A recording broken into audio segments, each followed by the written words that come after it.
Em nome do Pai, e do Filho, e do Espírito Santo. Amém. Olá, meu irmão e minha irmã. Hoje é a aula 52 do Catecismo em 100 aulas. Nós estamos na página 476, artigo 4, falando sobre a moralidade dos atos humanos. Diz o Catecismo: a liberdade faz do homem um sujeito moral. Quando age de forma deliberada, o homem é, por assim dizer, o pai dos seus atos. Os atos humanos, isto é, livremente escolhidos, após um juízo da consciência, são qualificáveis moralmente, são bons ou maus. As fontes da moralidade. A moralidade dos atos humanos depende do objeto escolhido, do fim visado ou da intenção, das circunstâncias da ação. O objeto, a intenção e as circunstâncias, diz o Catecismo, constituem as fontes ou elementos constitutivos da moralidade dos atos humanos. O objeto escolhido é um bem para o qual se dirige deliberadamente a vontade.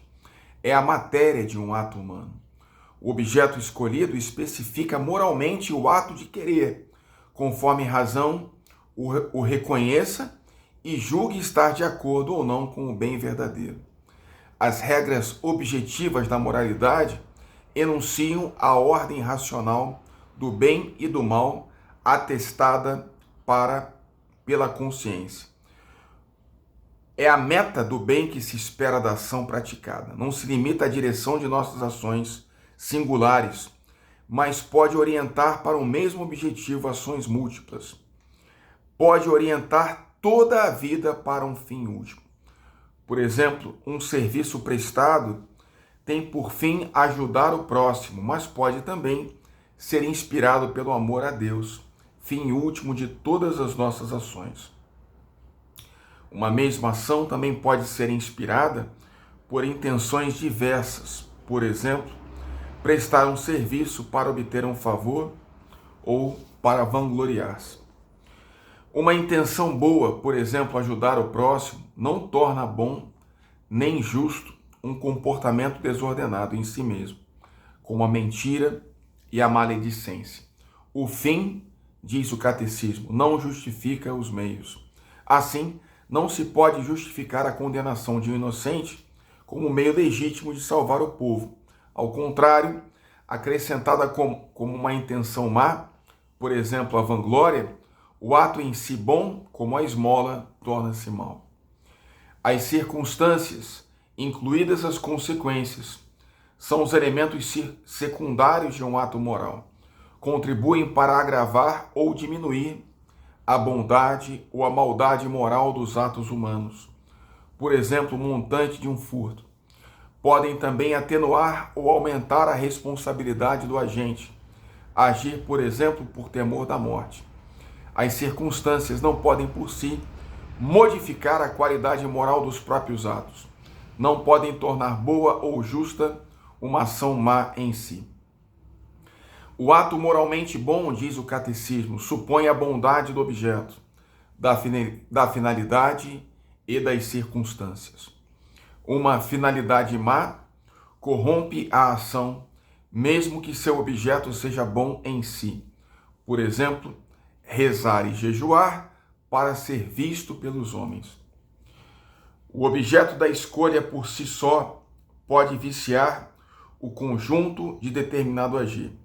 Existem comportamentos concretos, como a fornicação, isto é, o sexo, fora do casamento, cuja escolha é sempre errônea, pois escolhê-los significa uma desordem da vontade, isto é, um mal moral.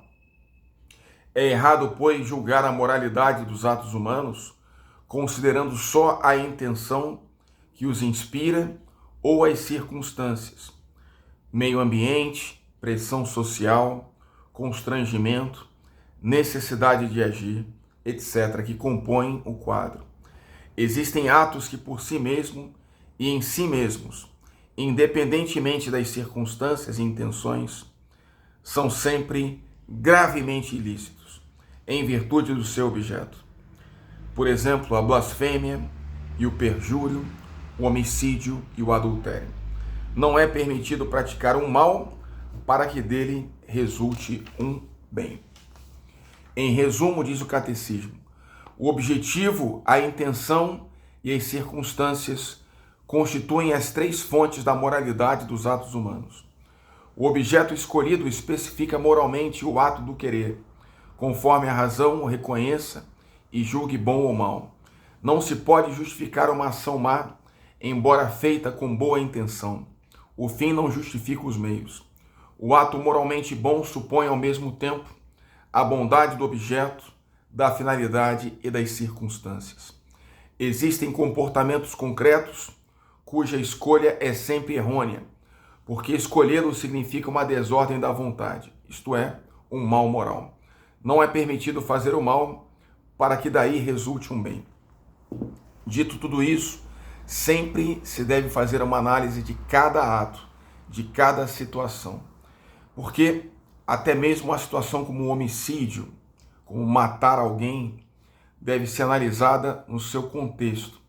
Por exemplo, quando está-se numa situação de defesa pessoal, de autodefesa, né? Você matar alguém para salvar a própria vida, em defesa da própria vida, ou em defesa de uma outra pessoa, pode não ser uma situação moralmente ilícita e até mesmo um pecado.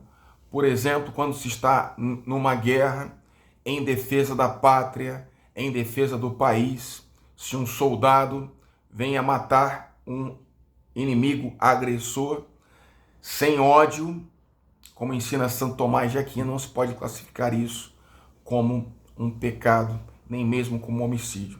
Então, cada situação deve ser analisada de forma particular, diante das atenuantes, das agravantes e do contexto que cerca a situação ou o agir do humano para que seja moralmente bom ou não.